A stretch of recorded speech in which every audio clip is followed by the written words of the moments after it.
Welcome to the Black Girl Burnout Podcast. Kelley here. Lately, it feels like the world is asking us to become harder just to survive it. There is so much violence and grief and cruelty happening in real time. And for many people, it's not just like an energy or it feels like things are getting harder. There's actual concrete proof. We're watching it, we're carrying it in our bodies. And it's in moments like this that the idea of returning to softness or prioritizing softness can sound absurd, like the most unrealistic option on the table right now.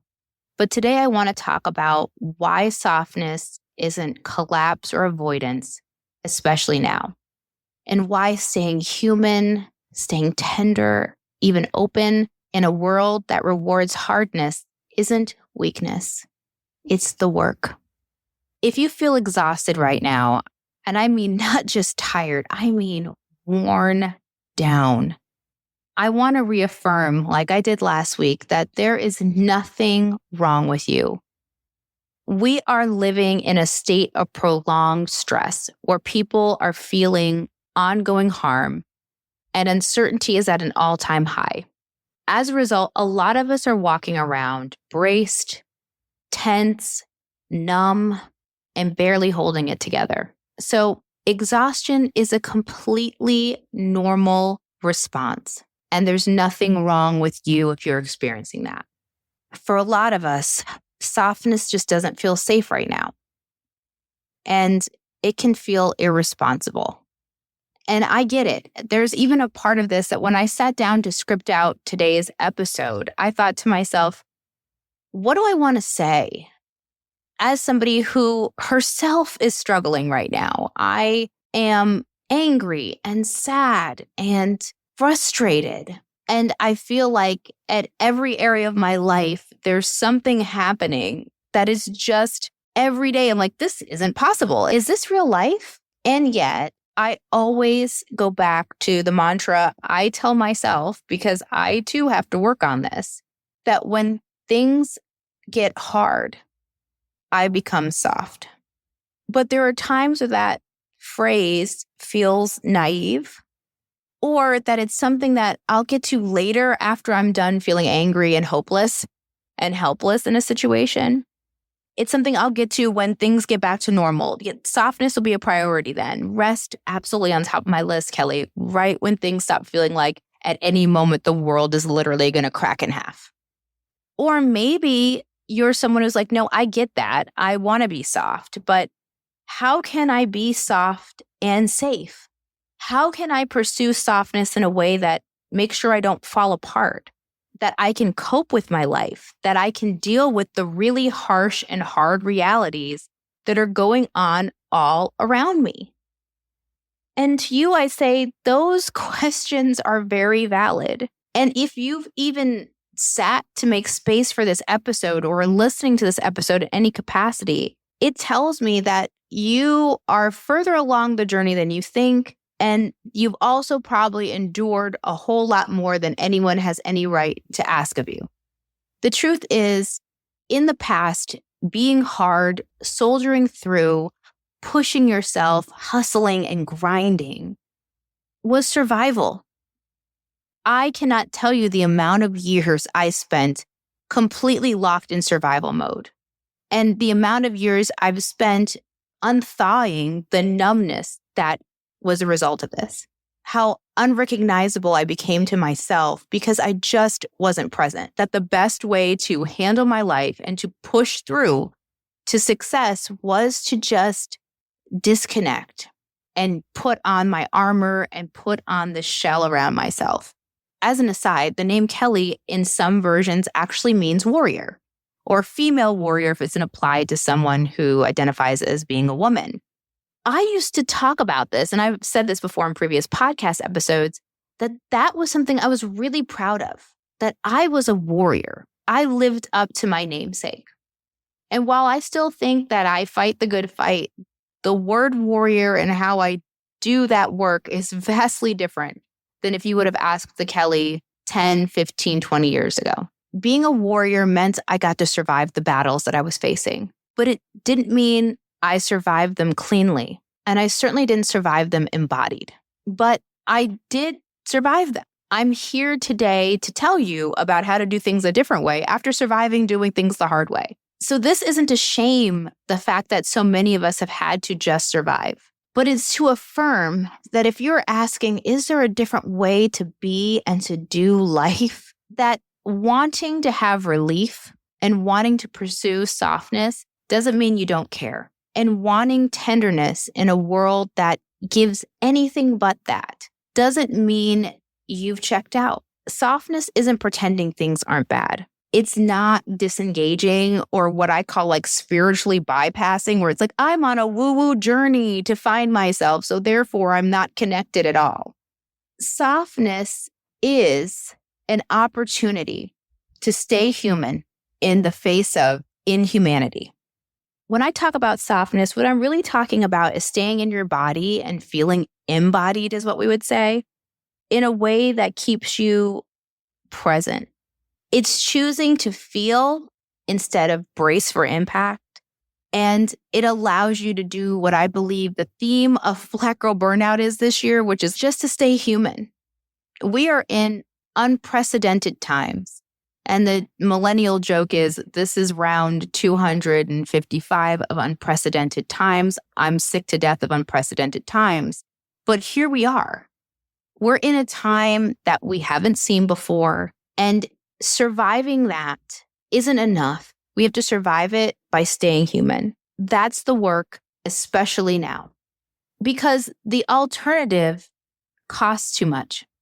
What I like to tell people is, you've done things the hard way. I know firsthand, I've done things the hard way. You've tried that. How's that worked long term? You might be successful, but you're probably sad. You might be flush with cash, but your body might be in tatters. Your nervous system might be shot. What happens over time when we pursue surviving warrior mentality and hardness is it shrinks our empathy. It reduces imagination. And it makes joy feel unsafe. And I know I can speak to that from experience, because when I say those words, I have an emotional response, because I remember the Kelley who lost empathy and who couldn't dream anymore. I remember feeling unsafe to be happy. And that is why all the more reason we need softness in our lives, softness as a way of being. You cannot armor your way into sustainability. So if we know that armoring ourselves up isn't the answer, what can protect us? How do we keep ourselves safe and keep ourselves tender and open? And this is where softness can act as a protection, because it doesn't mean letting everything in. In fact, softness gives you discernment. You start to ask yourself questions like, what do I take in today? What can wait? What is mine to hold and what is not? You see, softness gives you choices. It keeps your nervous system more flexible, and it allows grief and hope to live side by side. Heartache and hope can live in the same body. They don't have to cancel each other out. And we don't have to let the grief and the heartache deprive us of hope and moments of joy. It's really important that if you take nothing else from this episode, you take these points, that softness gives you choices, and that you need to be thinking about and exercising those choices frequently. Let's talk about something too many of us carry in silence: money. The fear, the shame, the confusion, the pressure to hold it all together when it feels like everything is falling apart. Debt, divorce, caregiving, trying to stretch one check into two. Financial stress doesn't just drain your bank account, it drains your spirit. But you don't have to figure it out alone. There's a place where you can lay that burden down and get real help, the Savvy Ladies Helpline. It's free. Yes, free. You'll be matched with a certified financial expert for a private one-on-one session, someone who will listen without judgment and help you take the next right step. You can ask the hard questions. How do I start building wealth even if I've made mistakes? How do I get out of debt? What happens to my money after a breakup? How do I put more joy into my budgeting? This call could change your life because clarity brings peace, and peace with your money is true freedom. Savvy Ladies is a nonprofit dedicated to helping women, especially women like us, learn, plan, and reclaim control of our financial lives. So please, don't stay in silence. Go to savvyladies.org and book your free session today. You don't have to struggle alone anymore. Help is waiting for you. Beginning of the year, I'm always trying to do everything right. Sleep better, eat well, move my body. But for years, I still felt exhausted. Brain fog, headaches, low energy that never fully lifted. I eventually learned that I had iron deficient anemia. And I know firsthand how quietly iron deficiency can drain your life. Even before anemia, low iron can cause fatigue, trouble focusing, irritability, and feeling like your energy is always just out of reach. That's why I'm really intentional about the iron supplement I take and why I recommend Citarol from PharmaNutra. Citarol uses patented sucrosomial technology to help your body absorb iron 3 to 4 times better than standard supplements, and without the common side effects like nausea, constipation, or a metallic taste. It's easy to swallow, it's gentle on my stomach, and something I can actually stay consistent with. If you're starting the year feeling tired or foggy despite good habits, you're not alone, and this might be the support your body needs. Head to pharmanutra-us.com and use the code BGB for 10% off your first order of Citarol. That's pharmanutra-us.com.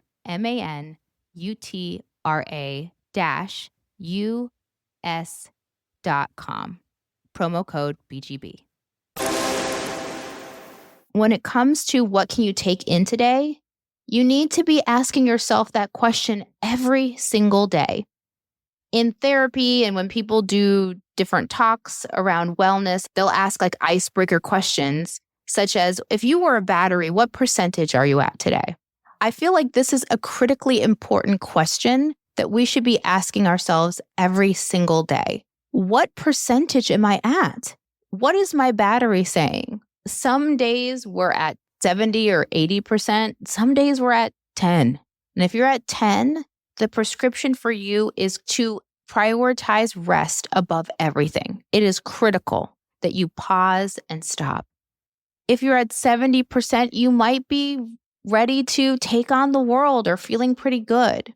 When you start thinking about it this way, you allow softness to shape, what do I take in today? If you're at 10%, nothing. That's the answer. Don't look at social media unless it's fun cat videos. Don't have conversations with people about the state of the world. And make it okay to disengage. Softness will give you that choice. Maybe you're on the other end of the spectrum and you're feeling pretty good. Your battery's at a good 75%, which at this point in this world, that is fantastic. Maybe you're willing to have a conversation with a friend who's stressed out about what they saw on the news, or you're willing to do some community work. You're willing to engage with what's happening in a more active way. You're willing to take on more tasks just in your day-to-day life. Take on a project that's been sitting around that you've been avoiding because it's just gotten too hard for things to get done. Softness gives that back to you. And when we talk about what can wait, when you think about where am I today, softness gives you the choice to cross things off your to-do list. I've talked about this practice many a times. I will list out 10 things I have to do today, and I will automatically slash through 2 of them and say, that's the gift for tomorrow. I don't need to do that today. Because left to my own devices, I will override tenderness toward myself every single time. I will default to push. But softness allows me to say, what can wait? What isn't urgent? Softness also allows you to think about this very powerful question, which is, what is mine to hold and what is not? There are days where we are on autopilot, defaulting to the needs and wants of everybody and everything. You will go through the whole day and you'll realize you're carrying everything. It always makes me think of Erykah Badu had this song called Bag Lady back in the day. And I loved that song because it was such a fantastic metaphor for how Black women just carry so much. What you got in your bag. And she talked about the different sizes of bags that Black women carry. And that's still true today. What's in your emotional bag? What are you carrying? And what of those things can be returned to other people? I've talked about this before in an episode called Take Your Trash With You, where I said there are some people who are going to come into your life and just emotionally litter everywhere and leave you to pick it up. Are we holding on to things that are not ours to hold? And are we letting go of or neglecting? Has our needs and wants and the work we need to be doing for ourselves and on ourselves, has that fallen to the bottom of our bag because we're too busy carrying everybody else's? Softness doesn't encourage avoidance. It encourages discernment. It gives you freedom to think and choose for yourself what is going to work best for me. And it allows you to live in a world where every day we are feeling hopeless and heartsick and trying desperately to find moments of joy and ease. So before I close out today's episode, I want to do a grounding practice. Don't worry, it's nothing extensive. It's nothing too hard to do. You can do it with me right now. And I want to take a moment, not to focus on relaxing your whole body or to fix anything, just for you to pay attention and notice where you might be holding tension. You might want to check your shoulders or your jaw, your neck, your stomach, or your hands, just wherever you might notice tension first. If it's safe to do so, you might want to close your eyes just so you can pay attention to your body. Once you notice the first thing that comes to mind, the first body part that comes to mind, that's enough. Pick one and then offer it a small release. If it's your shoulders, take a deep breath and drop them. If it's your jaw, open and close it softly. And then you might want to put your tongue to the roof of your mouth or even the bottom of your mouth and gently shut your mouth to give your jaw some relief. If it's your neck, you might want to turn your head from side to side, shake your head no, shake your head yes, maybe do some neck circles. If it's your stomach, I often encourage people to take deep breaths, thinking about relaxing your stomach, like sending the breath to your stomach itself. Trust me, it works. It may sound a little out there, but it does work. It relieves tension. If it's your hands, give your hands a little gentle, loving massage. You're not trying to make everything feel better at once or eliminate all tension in your body. We're just offering a moment of softness, and you're giving your body a choice. The choice to not brace so hard right now and instead relax and bring some ease back into the day. And if nothing changed, you picked a body part, you tried to breathe into it or give it a massage and you're still tense, that's okay. And if you felt a 5% improvement, that still counts. The bravest thing you can do today is try.